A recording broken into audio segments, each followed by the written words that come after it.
Hér á Fagranesi á Reykjaströnd í Skagafirði á hann Kolbeinn heima, en Kolbeinn er 10 ára gamall. Það er oft mikið vetraríki í Skagafirðinum. Jafnvel borgarísjaki sem er komin alla leið frá Grænlandi lónar úti á firðinum. Kolbeinn er á leiðinni í fjósið ásamt Birni stórabróður sínum, en hann ætlar að hjálpa honum að gefa kúnum og undirbúa mjaltirnar. 30 kýr standa hér í fjósi og það er ekkert smá verk að gefa þeim öllum, og Kolbeinn hjálpar oft til þegar hann á frí í skólanum helgar.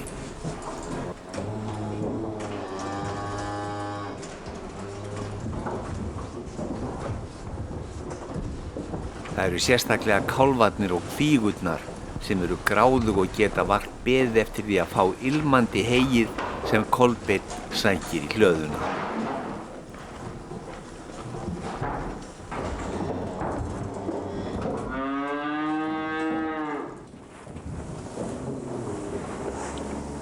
Á meðan Kolbeinn er að bera í gripina heyið, þá verður honum hugsað til sumarsins og hversu mikið erfiðið það kostaði að koma öllu þessu heyi í hús.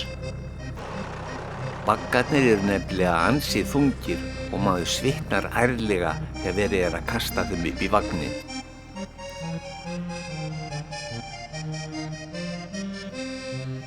Það þarf að heyja vel því kýrnar þurfa mikið fóður allan þann tíma sem það standa í fjósi yfir veturinn.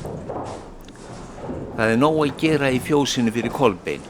Það þarf að moka flórinn og sópa úr básunum. Kýrnar eru rólegar þar sem þær eru að éta og þær láta heldur ekki trufla sig þegar Kolbeinn þvær á þeim spenana.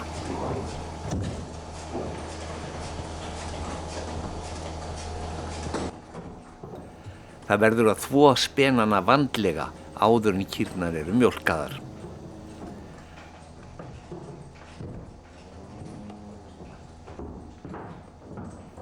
Þegar Kolbeinn er búinn að þvo, þá mjólkar hann með höndunum úr þeim fyrsta dropann.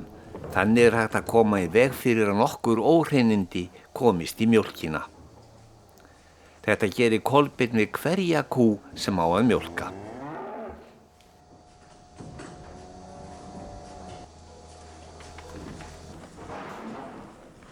Þá kemur Björn bróðir með mjaltavélina og lætur sérstakar sogskálar á hvern spena fyrir sig.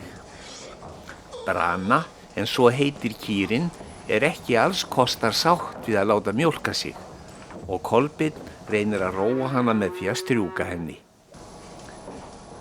Henni finnst einnig betra að láta nudda á sér júrið leið og hún er mjólkuð. Það tekur dágóða stund að mjólka alla kýrnar, en mjólkin streymir eftir það til gerðum leiðslum beint í stóran mjólkurkæli, þar sem hún er geymd þar til mjólkubíllinn kemur að sækja hana.